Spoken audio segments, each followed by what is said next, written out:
Bon alors aujourd'hui, je vous fais une petite vidéo à l'arrache là. Ça fait un petit moment que ça me démange. En plus je vous mets la Black Ops et la FX en fond. Bon la FX, je viens de finir de la régler, mais j'arrive pas tout à fait à ce que je veux. Mais bon. Donc les amis, aujourd'hui je vous présente, du moins je vous présente. Je vais faire un petit comparatif entre ces deux là.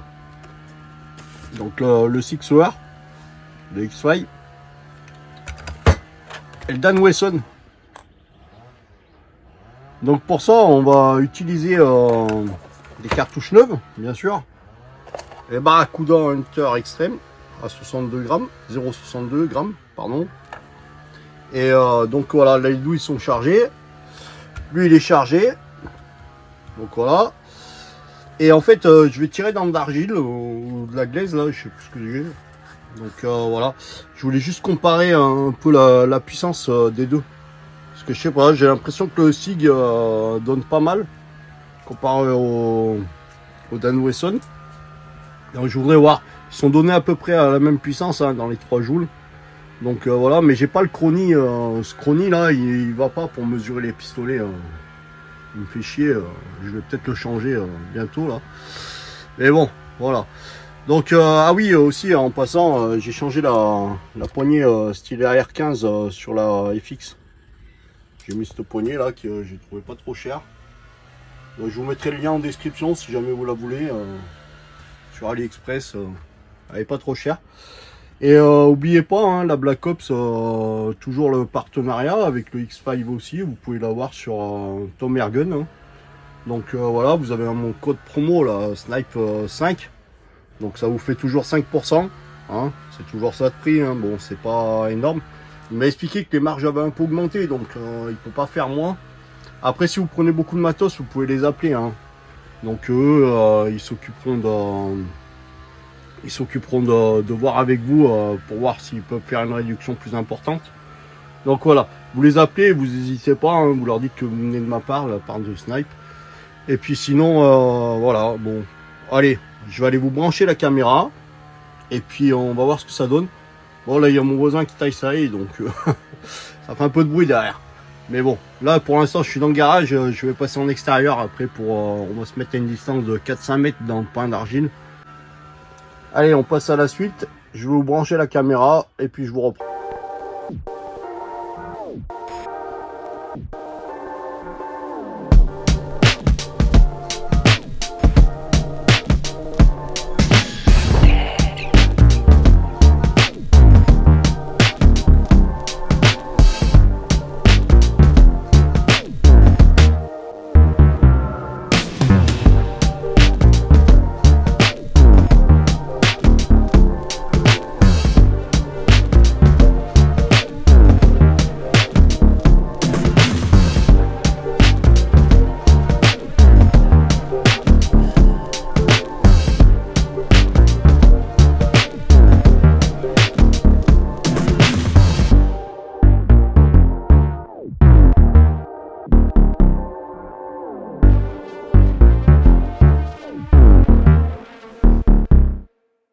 Cartouche neuve, donc je vous vois pas si la cartouche n'avait pas percuté hein.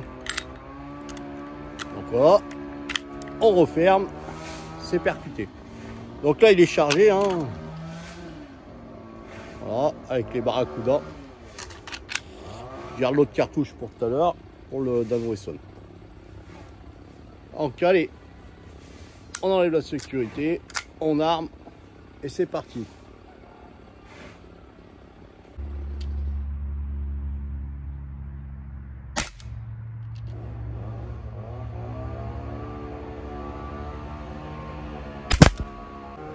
Donc le Dan Wesson, pareil, hein, donc cartouche neuve.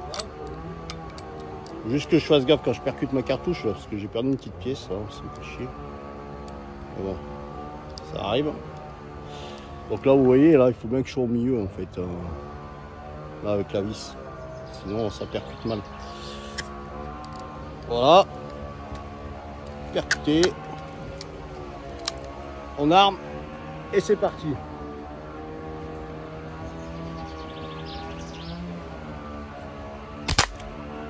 Je suis dedans.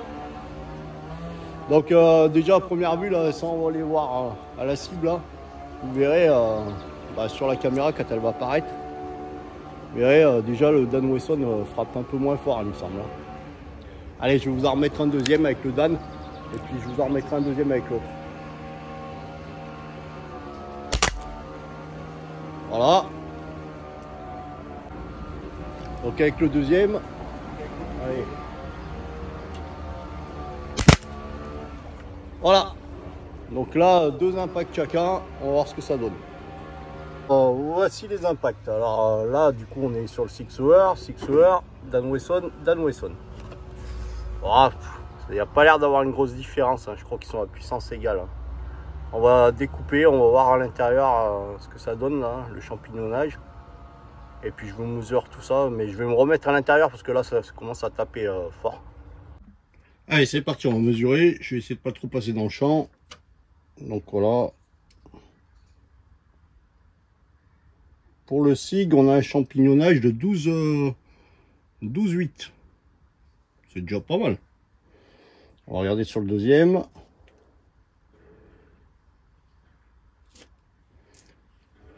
11,4 sur le deuxième, mais moi je pense que c'est parce qu'il est en bas là. D'accord? Pour le Dan Wesson, du coup, on a un champignonnage de 10,6. Donc 2 mm de moins quand même. Hein. Et le deuxième, 10,5 aussi. Donc 10,6, 10,5. Ouais, ça se tient. Donc quand même le Dan Wesson est un petit peu moins puissant. Il frappe un peu moins fort que le SIG. Donc maintenant on va regarder la profondeur.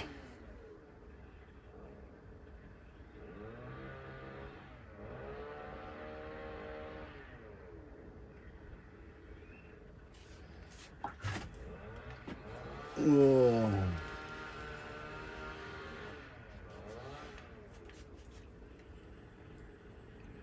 Du coup 64,2, donc 6,42.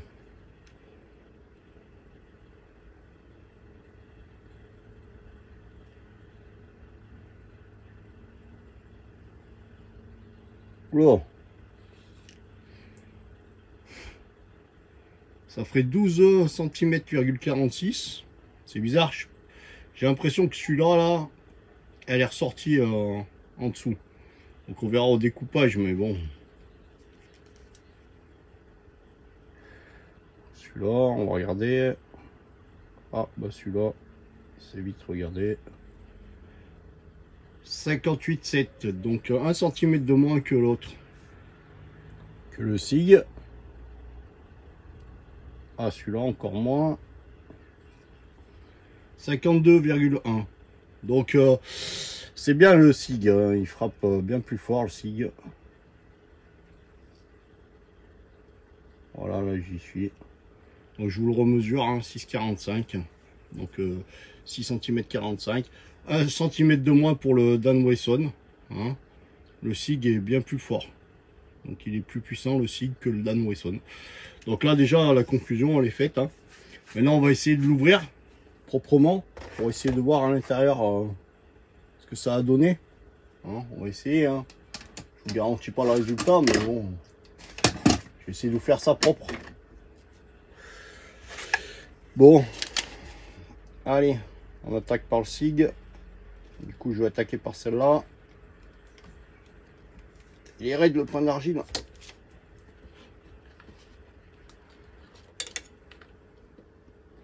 Ah oui, on a une jolie cavité. Hein. Donc le plomb, je sais même pas où il est. Alors attendez, il doit être par là. Là.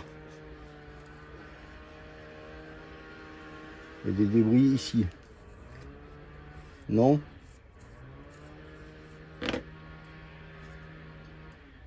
Ah ouais, mais le plomb il s'est explosé. Oh. Il a explosé à l'intérieur. Ah voilà, il est là. Non, il n'a pas explosé, il est remonté. Donc là voilà, intact. Donc c'est pas... Si, il a un peu éclaté. Tout petit peu. C'est pas assez puissant pour les faire éclater les SIG. Oh, on a une jolie cavité quand même. Hein. Vous voyez, jusque là. Donc oui, elle fait bien 6 cm,4 hein. Donc on s'est pas trompé. Ça fait un joli tracé. On va regarder le Dan Wesson.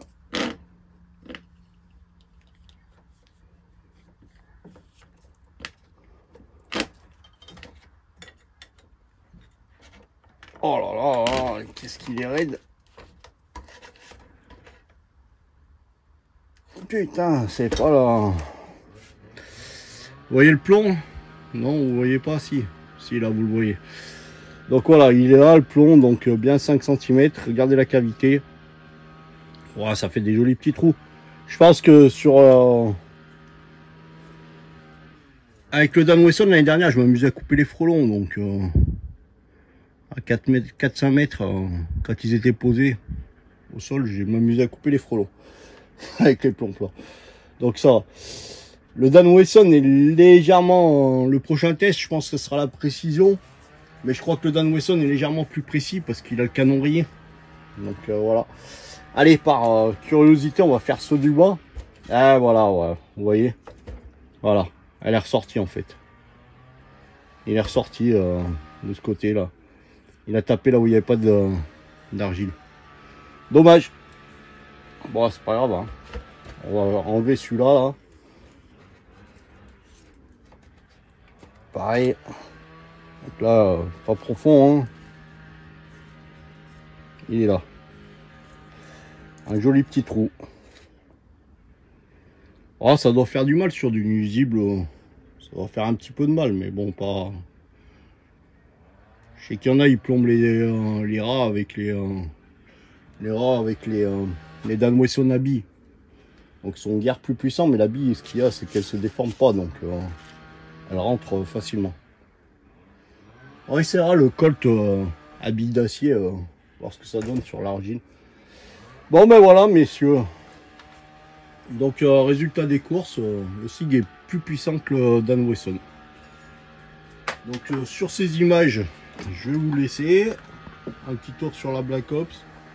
Vite fait. Voilà. Donc la dernière modif, ça a été la plaque de couche avec des douilles de 9 mm. Donc je trouve ça génial. Voilà, puis la grille, l'ajout de la grille ici avec la pièce pour combler le canon, faire un canon un peu plus large. La grille, j'ai été obligé de la découper pour mettre le plomb, hein, puisque c'est un break barrel. Donc voilà, et avec le frein de bouche. Ah, moi je la trouve franchement bien, vraiment belle. Ça a été une grosse réalisation et la plus grosse jusqu'à présent c'était la Factor, que j'ai dû m'en séparer là.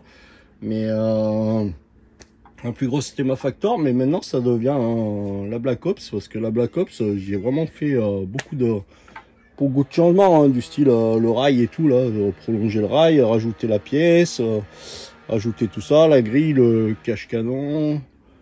Ouais, j'ai modifié la plaque de couche, le rail Picatinny sous la poignée, sous la crosse pour mettre la poignée en monopode.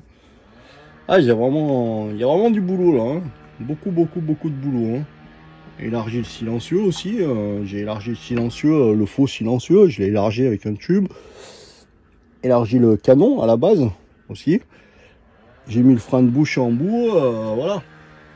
Mais tout reste démontable, hein, à part le rail Picatinny qui est collé et la grille là. Sinon tout le reste c'est démontable. Donc voilà. Bon, mais messieurs, merci d'avoir visionné et puis à bientôt pour de nouvelles aventures.